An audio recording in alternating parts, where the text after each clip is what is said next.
The other side of that story is people don't think they're abundant. People think they don't have enough of this or they need more of that. What's causing that? Why do people do that? I mean, I can tell you what I think, but... Yeah, well, I'd be very interested to hear your perspective on it as well. I think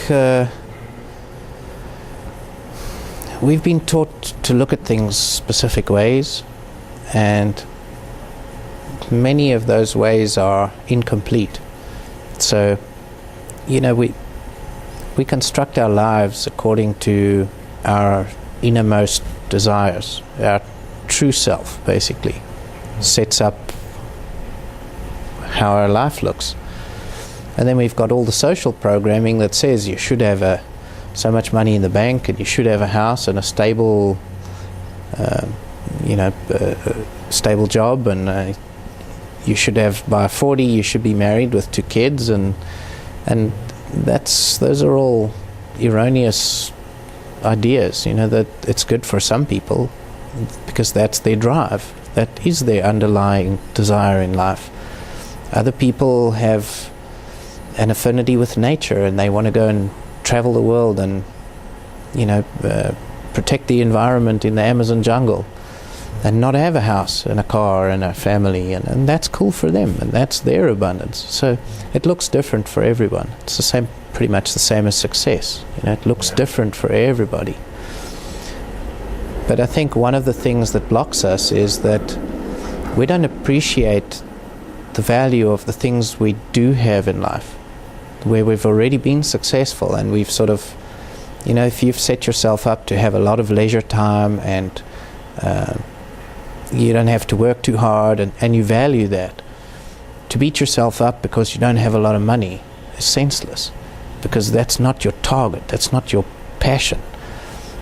You've set yourself up a certain way, and if you really view that with a little bit more awareness, you'll be able to then exchange. You'll be able to transform that into more abundance in different form if you choose to do it.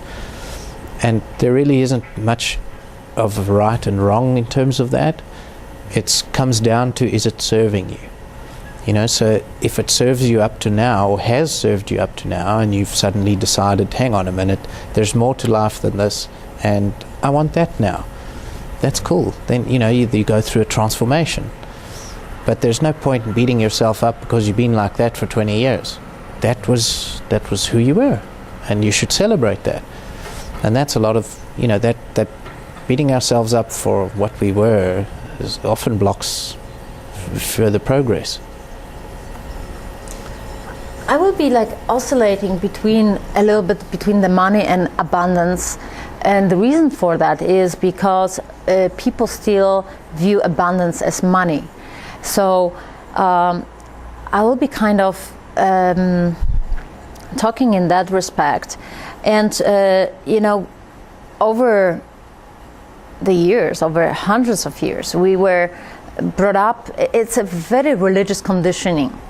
And we were taught to give and not to receive. By the church, and it had its own agenda to get wealthy, of course, but it imprinted in people the belief that it's better to give than to receive. And what I'm noticing through my research and through working with clients is that people are not in a space of allowing.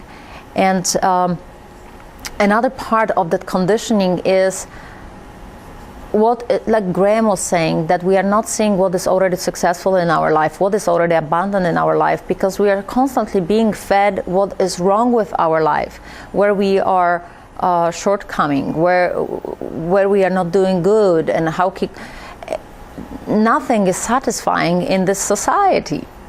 So going back to the church, we were taught that we can save ourselves. It's such a deeply rooted belief that we still want to kind of redeem ourselves in the eyes of God, and that is very difficult to kind of overcome for many people. And so the allowing, and people are not allowing the abundance to come their way. And I did research on myself and on and with the clients, is what are they, what's coming into their life. They don't believe they deserve things to come their way. They believe that they have to work very hard for those things, for the life to be abundant or prosperous in different regards. And it's very easy to observe that with the small things. Like, for example, we have a coffee, somebody offers us a coffee. It's like, can I buy you a coffee? No, thank you very much, I already had one. Or, no, I don't drink coffee, I only drink tea. Or, it's not the time of the day. And also, it's very present with compliments. People don't even know how to receive compliments. It's like, you look beautiful. Oh no, you know what? Today my hair is not really right. Whatever. Your dress is amazing.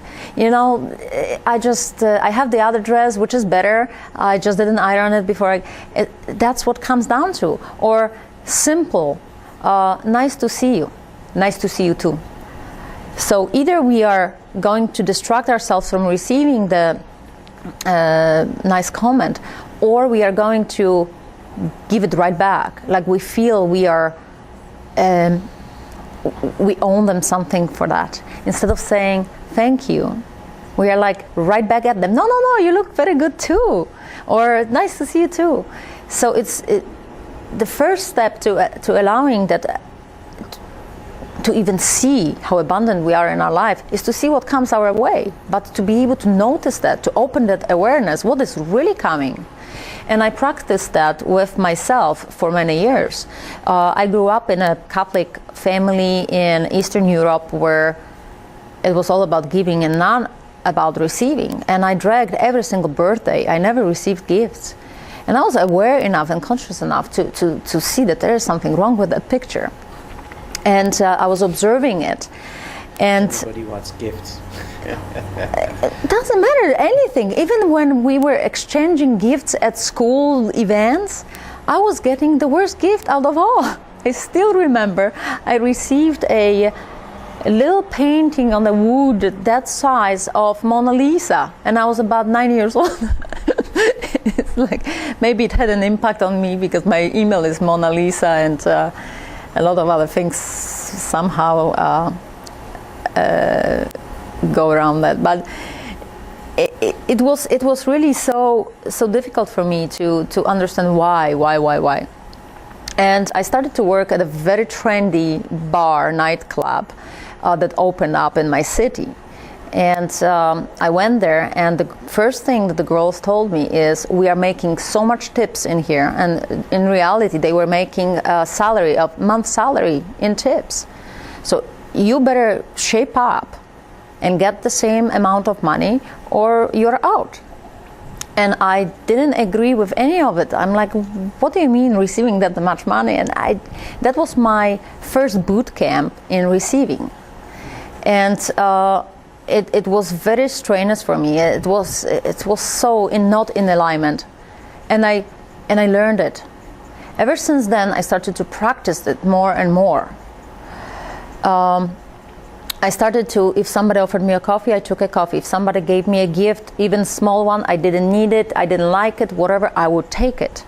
A token, a ticket to a hockey game that I don't like. I would take everything that comes my way. And at the beginning, the gifts were very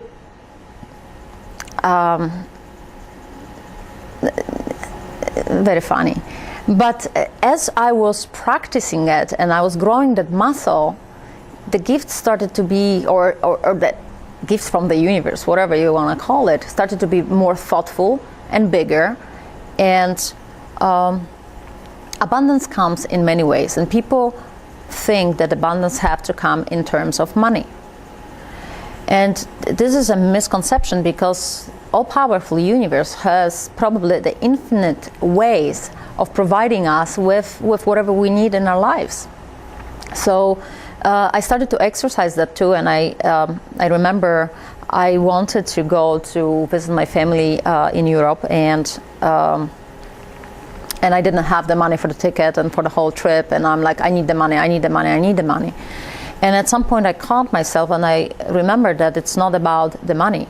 It's like, I want to just go for a trip. And soon after, the ticket showed up. Somebody gave me a ticket. And so the allowing part is very big part of the abundance in our lives, and recognizing what we already have and what is coming our way.